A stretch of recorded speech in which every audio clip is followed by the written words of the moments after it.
النهاردة هنتكلم عن مواجهة قوية جدا بين الأهلي المصري وصن داونز في ذهاب نصف نهائي دوري أبطال أفريقيا.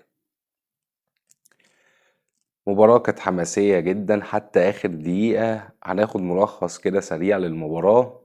اللقاء بدأ بحذر جدا من الفريقين. صن داونز حاول يضغط من بداية المباراة على أرضهم ووسط جمهورهم، حاول يستغل النقطة دي، لكن دفاع الأهلي كان حاضر وفايق بصراحة جدا من رامي ربيعة، أشرف داري، وياسر إبراهيم.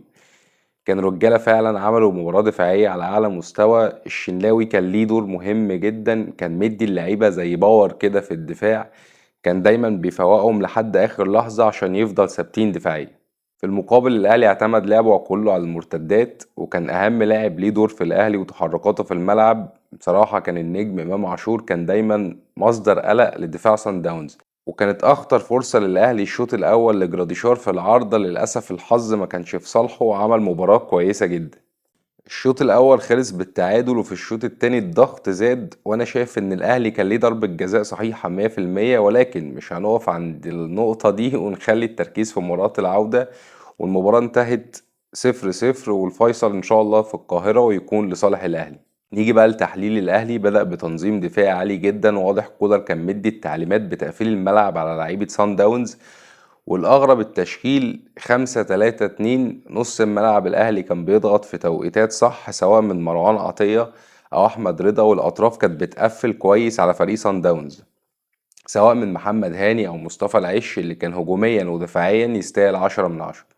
المرتدات كانت سلاح الأهلي في الماتش، وكل مرة الكرة توصل لخط الهجوم لجراديشار كنا بنحس بخطورة، ولكن التسرع والبطء في القرار ضيع فرص محتملة كتير بصراحة.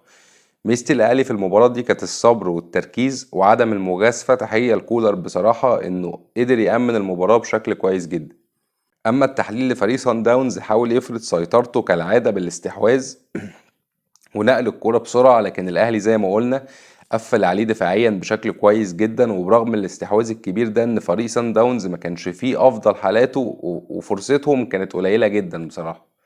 ناخد تقييم لعيبة المباراة. سان داونز: محمد الشناوي اللي ما اتعملش عليه أي هجمة فيها خطورة النهاردة، 5/10. أشرف داري بدأ يكون مقنع أفضل من بدايته مع الأهلي وقدم مباراة كويسة جدا بصراحة، 7/10. بالنسبة لرامي ربيعة دفاعيا كان كويس جدا، يستاهل 8/10. ياسر إبراهيم بالنسبة لرجوعك وبالأداء ده 8/10، حلو أوي. مصطفى العش أداء حلو أوي بصراحة، يستاهل 10/10.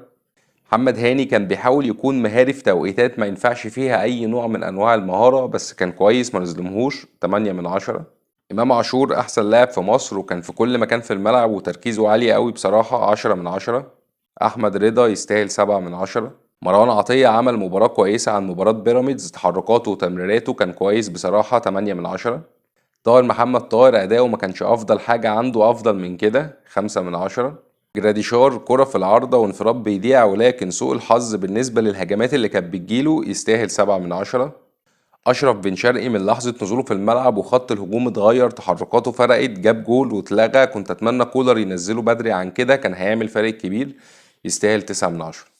بالنسبة لكولر تشكيل دفاعيا كويس وأمن المباراة بشكل كويس، ولكن لو فريق سان داونز كان في أفضل حالاته كان ممكن نشوف أهداف، وكولر كان يقدر يغير في التشكيل ويهاجم نوعا ما بعد الأداء اللي شفناه من سان داونز، لكن هو من تغييراته أثبت إنه على الأقل عايز يخرج بالتعادل. أتمنى في مباراة العودة نشوف تشكيل هجومي عن كده. نروح بقى للقاء العودة في القاهرة. التعادل مش سيء لكن خطر، لأن أي هدف من سان داونز هيصعب المهمة جدا. أتمنى إن كولر يعمل تشكيل هجومي نوعا ما مع نفس التركيز الدفاعي مهم.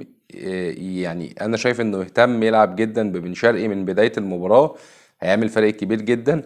بالنسبة لسان داونز أكيد هيغير أسلوب لعبه ويحاول يخطف هدف من البداية. السؤال بقى هنا للجمهور: هنا تتوقع مين يتأهل والأهلي هيقدر يحسمها في القاهرة ولا لأ؟